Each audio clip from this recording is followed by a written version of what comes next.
The Legend of Sleepy Hollow, Washington Irving. Chapter 1. Ichabod Crane. Ichabod Crane was a teacher at the local school. He wasn't much of a fighter or a strong man, but he loved to tell stories, especially about ghosts and witches. His students loved listening to his tales. But there was one thing that frightened Ichabod more than anything: the eerie ghost of Sleepy Hollow. Sleepy Hollow was a quiet town surrounded by thick forests where people rarely went after dark. But rumours always travelled fast. Some said there was a ghost haunting the village, a ghost with no head who rode through the night on a dark horse. This ghost was known as the Headless Horseman, a terrifying figure always riding through the night looking for something or someone. Chapter 2. Ichabod's Encounter with Katrina. Now, Ichabod had another reason for spending so much time in Sleepy Hollow. He had his eye on a beautiful woman named Katrina Van Tassel. She was rich and kind, and Ichabod believed that if he won her heart, he could have a comfortable life. But there was a problem. There was another man in town who liked Katrina too. His name was Brom Bones. Brom was a strong, handsome man who loved to play pranks on others, especially Ichabod. Brom wasn't a fan of Ichabod. He didn't want to see him win Katrina's heart. So Brom decided to play a trick on Ichabod, especially when he heard that Ichabod planned to propose to Katrina at the upcoming Van Tassel party. Chapter 3. The Party and the Ride Home. One night, as the stars twinkled above Sleepy Hollow, the Van Tassel family held a grand party. Ichabod, dressed in his best clothes, couldn't wait to ask Katrina for her hand in marriage. But little did he know, Brom Bones had something else planned. During the party, Brom kept making fun of Ichabod, teasing him with ghost stories. Ichabod, wanting to impress Katrina, sat down to tell a spooky tale of his own. The guests listened intently, their eyes wide with fear, as Ichabod spoke of the Headless Horseman. But when the party ended, Ichabod's fear wasn't just a story. He was about to meet the ghost for real. As Ichabod made his way home through the dark woods, the moonlight barely pierced through the trees. He felt a strange chill in the air. The sounds of the forest were eerily quiet. Suddenly, he heard it. The galloping of hooves, clip-clop, clip-clop. Ichabod turned around, and to his horror there was a figure riding toward him. A tall rider on a black horse, but the rider had no head. The Headless Horseman. Chapter 4. The Chase. Ichabod's heart raced as the Headless Horseman chased him through the forest. He tried to outrun the ghost, galloping as fast as his horse could carry him. But no matter how hard he tried, the Headless Horseman stayed right behind him, getting closer and closer. In his panic, Ichabod thought of turning toward the bridge. It was said that the Headless Horseman couldn't cross the bridge. It was the only place where he was powerless. With a final burst of energy, Ichabod urged his horse faster, heading straight for the bridge. But as he neared it, he heard the terrifying sound of the horseman's hooves right behind him. Suddenly, with a terrifying roar, the Headless Horseman hurled something at Ichabod. It was a pumpkin.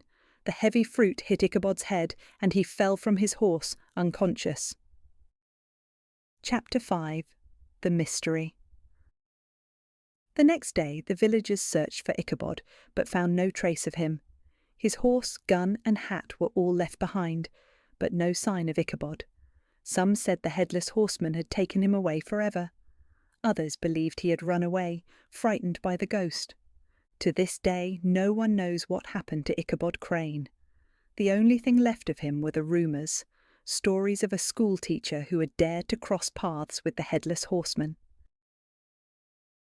Paul Bunyan and Babe the Blue Ox, American Folklore. Chapter 1. The Birth of Paul Bunyan. Paul Bunyan wasn't born in a typical way. In fact, the stories say that when Paul was just a baby, he was so big that it took 5 storks to carry him to his parents. From the moment he was born, it was clear that Paul would be no ordinary man. As Paul grew up, he became stronger and bigger. By the time he was a teenager, he was already as tall as a mountain. People from all over the land would come to watch him work. When Paul picked up an axe, the trees would shake and fall down like dominoes. He could chop a tree so fast that it would take a whole crew of men just to keep up with him.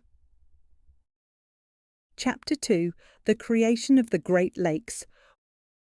One of Paul's most famous feats was the creation of the Great Lakes. Legend has it that one winter, Paul and Babe were out working in the snow. Paul needed a place to store all the snow, so he asked Babe to dig a giant hole. With a single swing of his axe, Paul cleared the land, and Babe used his giant hooves to scoop out the snow. After days of work, the hole they had dug was filled with water, and thus the Great Lakes were born.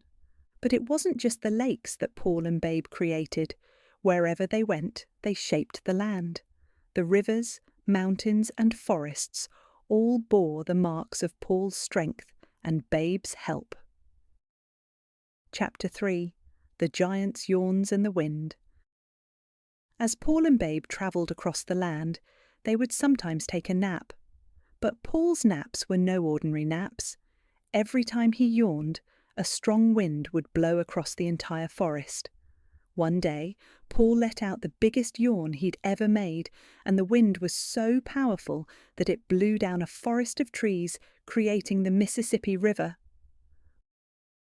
Paul and Babe didn't just create lakes and rivers, they changed the entire landscape. In fact, there were so many places in the land that were touched by Paul's giant hands that people started to refer to him as the King of the Forest. Chapter 4: The Story of Babe the Blue Ox. Babe, Paul's faithful companion, was more than just an ox, he was Paul's right-hand friend. Babe was incredibly strong and could carry massive loads that even the strongest of horses couldn't pull. One of the most famous stories about Babe is how he helped Paul in the harsh winter. One year, the winter was particularly cold and snowy. The snow piled so high that the trees in the forest couldn't grow, and the animals couldn't find food. Paul needed to clear the trees, but no one could help him except Babe. Babe pulled trees from the ground, one after another, helping Paul clear a path through the forest. Together they saved the land, and the animals returned to their homes. Chapter 5: The Legend Lives On. Paul Bunyan and Babe continued to have many adventures. They cleared forests, built mountains, and created valleys. Their travels took them far and wide, and every town they visited, people would talk about the giant lumberjack and his blue ox. Some say that Paul and Babe still roam the wilderness, continuing their work and creating legends. Wherever there's a giant tree or a massive mountain, it's said to be the mark of Paul's great strength and Babe's loyal companionship. The story of Paul Bunyan and Babe the Blue Ox has become an important part of American folklore, reminding everyone that sometimes the impossible is just a matter of belief and a little help from your friends. The Pied Piper of Hamelin, German folk tale. Introduction. Once upon a time, in a beautiful town nestled between green hills and winding rivers, there was a place called Hamelin. It was a happy town, full of cheerful people, colourful houses, and narrow cobbled streets. But one day, something terrible happened. The town of Hamelin was invaded by rats. Big rats, small rats, fat rats, thin rats, they were everywhere. They scurried across rooftops, snuck into kitchens, and even swam in the fountains. The people of Hamelin were terrified and didn't know what to do. The mayor tried traps, poison, and even cats, but nothing worked. The rats only multiplied.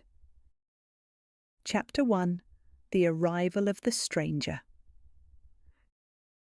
Just when the town had lost all hope, a strange man arrived. He wore a long, colourful coat and a feathered hat, and carried a magical flute. His name was never known, but people called him the Pied Piper because of the bright, multicoloured clothes he wore. The Pied Piper went straight to the town hall and said, "I can rid your town of all rats, but you must pay me 1,000 gold coins." Desperate, the mayor agreed at once. Chapter 2. The Music Begins. The Pied Piper walked into the town square, pulled out his flute, and began to play a strange, cheerful melody. It wasn't long before something incredible happened. The rats began to pour out of every building. From under floorboards, behind doors, and out of sewers they rushed toward the music. Entranced by the magical tune, they followed the Pied Piper as he marched through the streets, down to the river outside the town. There he walked to the water's edge, still playing, and one by one the rats jumped into the river and disappeared beneath the waves. Just like that, Hamelin was free of rats. Chapter 3. A Broken Promise. The townspeople rejoiced. They sang, they danced, they feasted. But when the Pied Piper returned to the mayor for his reward, the mayor refused. 1,000 gold coins for playing a tune.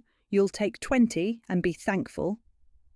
The Pied Piper's eyes grew dark, and his cheerful smile vanished.